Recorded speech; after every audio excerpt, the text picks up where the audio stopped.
আসসালামু আলাইকুম। আজকে একটা টডলার খিচুড়ি বানাবো। আমি কলিজার উপর একটু লবণ হলুদ দিয়ে মাখায় পাশে রেখে দিছিলাম। তারপরে কিছু সবজি যেমন বরবটি আর পেঁয়াজ আমি কেটে নিছি। আমি ঝাল এখানে ইউজ করতেছি না, জাস্ট অল্প একটু পোলাওর চাল আর 2 রকমের ডাল আমি দিয়ে দিছি, জাস্ট অল্প, কারণ অল্পই রান্না করতেছি ওর জন্য আমি। তারপর একটা প্যানে অল্প একটু ঘি নিয়ে তারপরে তার ভিতরে আমি কলিজাটারে মিক্স করে করে নিছি। অলরেডি আমার মেয়ে তো আমার কোলে এসে বসেছিল তখন। এরপরে ফাঁকে একটু বোটটা চলতেছিল, একটু ভিউ দেখে আসলাম। তারপরে এসে দেখতেছি যে এখনও হয় না আমার কষানো। আরও কিছুক্ষণ কষানোর পরে আমি চালটা দিয়ে দিছি। চালটা দিয়েও আবার কিছুক্ষণ আমি কষায় নিছি।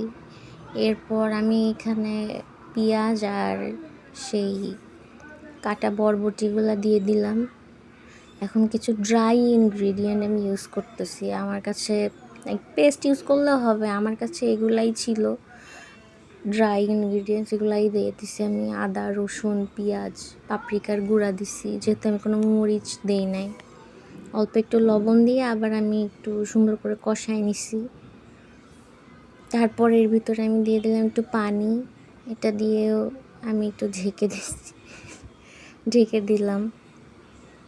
এখন আমি পেঁয়াজ কাটতেছি। হলো আমার হাজব্যান্ড মুড়ি মাখা বানাচ্ছিল, তার জন্য আমি একটু পেঁয়াজ কাটতেছিলাম। কারণ আমার বোন আসছিল, ওর জন্য হলো ও অনেক কিছু নিয়ে আসছে, হাবিজাবি ভাজা পোড়া, তো ওইগুলা দিয়ে অ্যাকচুয়ালি সব মাখায় ঝোঁকায় আমরা একটা নাস্তা খাইছিলাম। তার জন্য একটু শসা, পেঁয়াজ এগুলা একেবারে কুচি করে কেটে নিছি।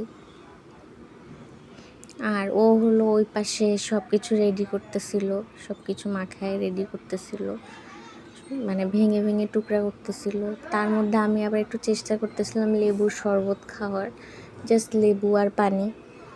তো এর মধ্যে আমাদের যে অ্যাসিস্ট্যান্ট কুক, ও আমার বাকি যে খিচুড়ি বানাচ্ছিলাম ওটার বাগার দিয়ে দিল, ও একটু ঘি, তার ভিতরে একটু পেঁয়াজ, এইটা দিয়ে একটু খিচুড়িটা বাগার দিয়ে দিল। আমি একটু চামচ দিয়ে খেয়ে দেখলাম যে সব ঠিক আছে কি না।